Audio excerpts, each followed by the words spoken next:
भाजपा प्रदेशाध्यक्ष रवींद्र चव्हाण ॲक्शन मोडमध्ये दिसत आहेत। आजपासून पुढील 6 दिवस भाजपच्या कोट्यात मॅरेथॉन बैठका असतील।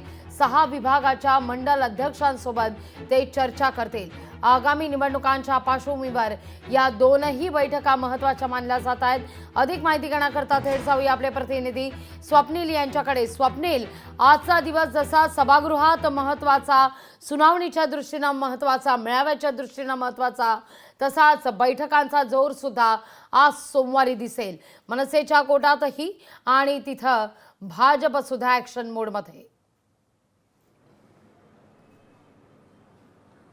लागवी निश्चितच या ठिकाणी स्थानिक स्वराज्य संस्थांच्या निवडणुकीसाठी हालचालींना वेग आल्याचं कुठेतरी पाहायला मिळतंय। स्थानिक स्वराज्य संस्था या कोणत्याही परिस्थितीमध्ये प्रादेशिक पक्षांना आपल्या हाती सर्वच महानगरपालिका घ्यायची आणि त्याप्रमाणे रणनीती कुठेतरी ठरताना पाहायला मिळते। मनसेचं 3 दिवसीय शिबिर हे इगतपुरीमध्ये होते। मनसे अध्यक्ष राज ठाकरे हे त्या ठिकाणी उपस्थित राहणार आहेत आणि मार्गदर्शन सुद्धा करणार आहेत। ठाकरे बंधू एकत्र आल्यानंतर कशा प्रकारची रणनीती असणार आहे, कारण ठाकरे बंधू एकत्र आल्यानंतर मनसैनिकांमध्ये एक कुठेतरी विचार निर्माण झालेला आहे आणि एकजुटीने ही निवडणूक लढायची आहे असं त्यांच्यामध्ये एक विश्वास निर्माण झाला। मात्र यावरती राज ठाकरे नक्की काय आदेश देतात हे पाहणं महत्त्वाचं आहे। तर दुसरीकडे याला जोडून कुठेतरी भाजपकडून सुद्धा आता हालचाली सुरू झालेल्या आहेत। भाजप प्रदेशाध्यक्ष पदाची जबाबदारी स्वीकारल्यानंतर आमदार रवींद्र चव्हाण जे आहेत ते सुद्धा कामाला लागलेले आहेत। या ठिकाणी विभागीय बैठका या ठिकाणी घेणार आहेत आणि 6 मंडल अध्यक्षांच्या सुद्धा बैठक घेणार आहेत। त्यामुळे विभागीय बैठकांमध्ये बूथ स्तरावरती कशाप्रमाणे तयारी करण्यात येते आणि कोणकोणते आदेश हे रवींद्र चव्हाण या बैठकीमध्ये देतात हे पाहणं महत्त्वाचं आहे। कारण 1.5 कोटींपेक्षा जास्त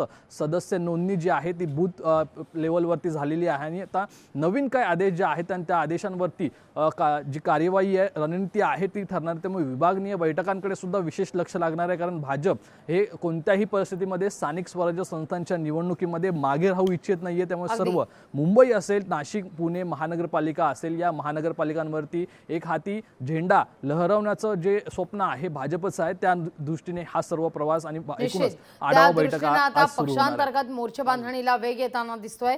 तुर्तास धन्यवाद स्वप्नील। लोकशाही मराठी ऐका, पहा, जागरूक रहा।